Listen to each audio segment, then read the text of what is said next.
Imagine you're watching the most popular sport on the planet. 2 billion people tuned in for the last World Cup final, and you have absolutely no idea what's happening. That's where we're fixing things today.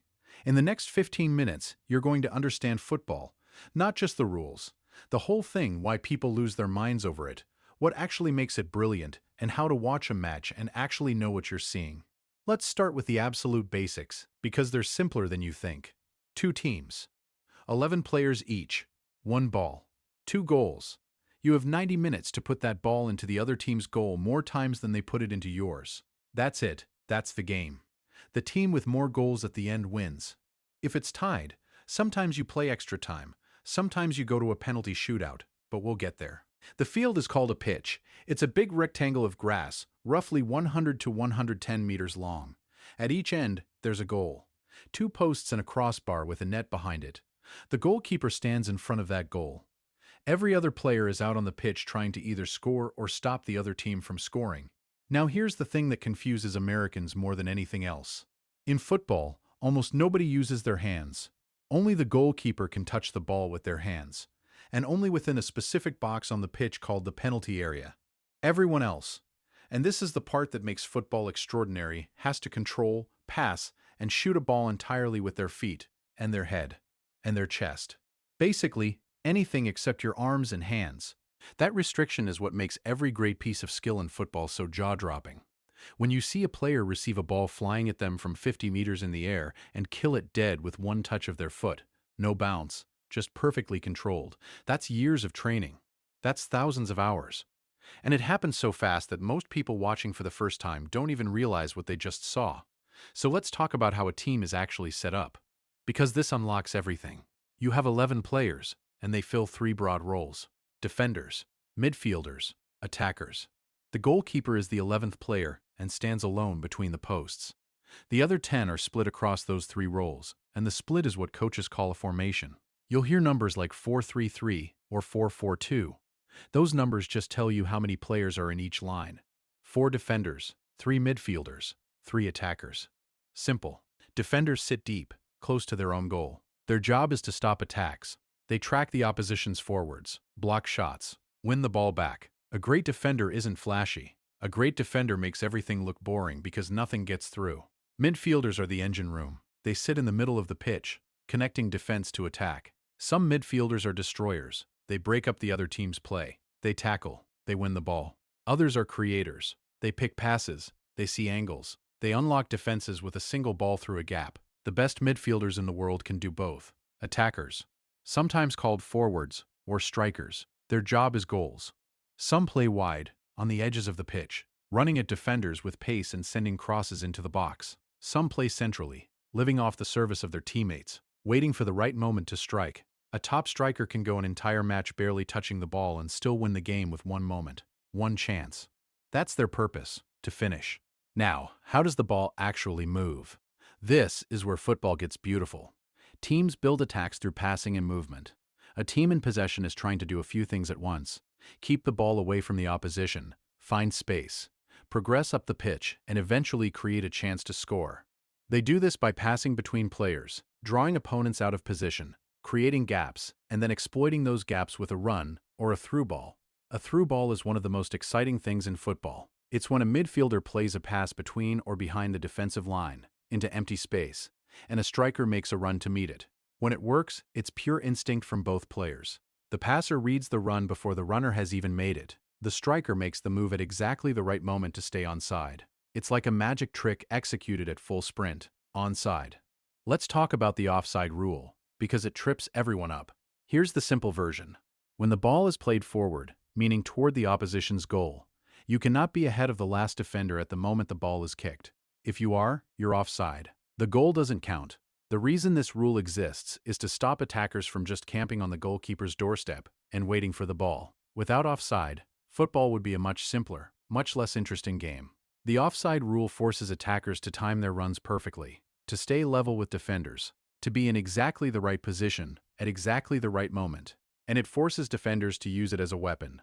You'll see defensive lines deliberately step forward at the moment a through ball is played, trying to catch the attacking player in an offside trap. It's high-risk, high-reward defending. If the timing is even slightly off, The attacker is clean through on goal. Modern football uses technology called VAR, Video Assistant Referee, to check these decisions. A camera system draws lines across the field and can determine, almost to the millimeter, whether a shoulder was ahead of a defender's heel when the ball was played. It's incredibly precise. It's also incredibly controversial, and football fans will argue about it until the end of time. Let's talk about dead ball situations, moments where the game stops and restarts in a structured way. These are actually some of the most tactically fascinating parts of football. Corner kicks happen when the defending team puts the ball out of play over their own goal line. The attacking team gets to cross the ball in from the corner of the pitch, right at the intersection of the goal line and the touchline. Teams have elaborate set plays designed for corners, specific runs, blocks, flicks, and movements rehearsed hundreds of times on the training ground. A significant number of goals in professional football come from corners. Defenders and attackers are essentially wrestling for position in the box as the ball comes in, trying to get their head or foot on it first. Free kicks happen when a foul is committed. Football has no play clock, no stoppage play. The game flows continuously, and when a referee blows the whistle for a foul, time doesn't stop. The foul team gets a free kick from the spot where the foul happened. If it's close enough to goal, this is genuinely dangerous. You've probably seen the image of a player standing over a ball, teammates forming a wall, the goalkeeper calling instructions. That's a direct free kick. The ball can be struck with enough power and bend to curl around a human wall from 25 meters and hit the top corner. Some players have made entire careers out of being extraordinary at this specific skill. The penalty kick is the most dramatic moment in football. It's awarded when a foul is committed inside the penalty area, that 18-yard box in front of goal. The penalty spot is 12 yards from goal. One player, one goalkeeper, one kick. The goalkeeper has to guess which way the ball is going before it's kicked, because the ball moves faster than human reaction time. Statistically, penalties are scored more often than not, but the psychological pressure around them is immense. World Cups have been won and lost on penalties. Players have cried.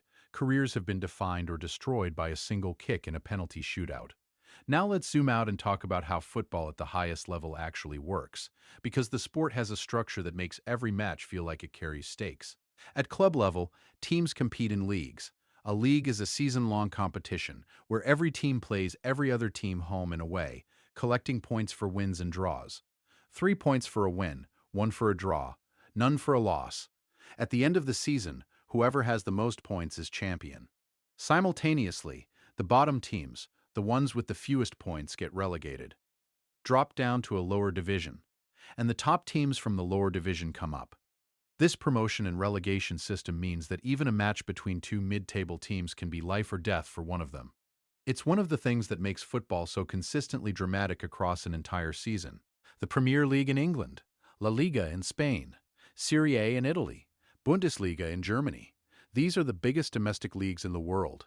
The best players, the most money, the fiercest competition. And then, running alongside these leagues are continental competitions. The UEFA Champions League is where the best clubs in Europe compete against each other. It is, by pretty much any measure, the most prestigious club competition in the world. Winning it, particularly for a smaller club, is the equivalent of everything. And then there's the international game. This is where football truly becomes a global phenomenon. Every country that wants to compete has a national team, the 11 best players in that country, assembled to represent the nation. They compete in qualifying rounds, regional tournaments, and ultimately, the FIFA World Cup.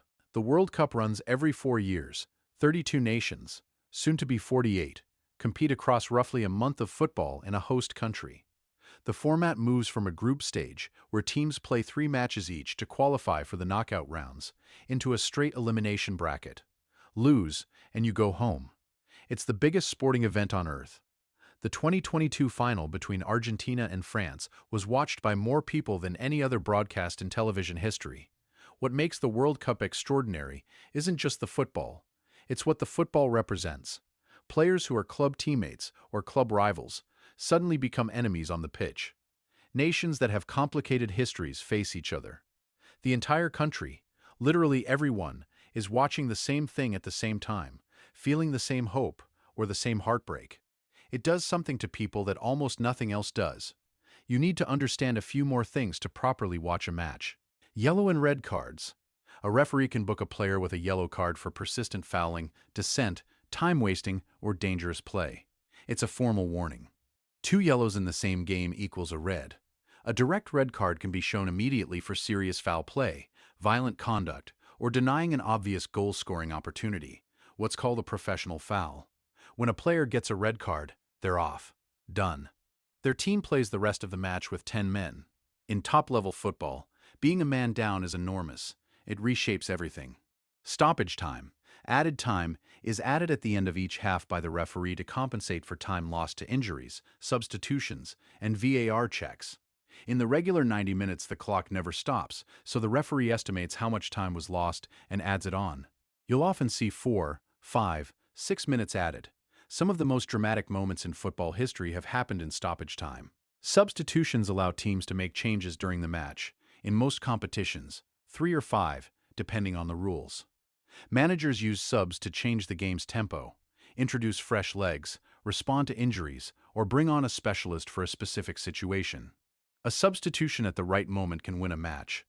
And finally, you need to feel the culture of it. Football is not a polite sport to watch. Not because it's violent. It isn't, not compared to American football or rugby, but because the emotional investment is total. Football fans don't watch matches. They experience them. An 89th-minute winner sends grown adults into physical euphoria. A missed penalty in a World Cup quarterfinal can reduce an entire stadium to silence. 50,000 people simultaneously broken. The bond between a fan and their team is often deeper than logic can explain. It's passed down through families. It's tied to identity, to city, to country. That emotional truth is why a sport where the final score is often 1-0, or sometimes 0-0, is the most watched thing on the planet. It's not about constant scoring. It's about the possibility. Every moment carries the threat or the promise that everything could change. And when it does, when that ball hits the net at the exact right moment, there is genuinely nothing else like it in sport. So here's where we are. You've got two teams of 11 trying to score more goals than the other in 90 minutes. You've got formations, defenders, midfielders, attackers, working together to build attacks and prevent them.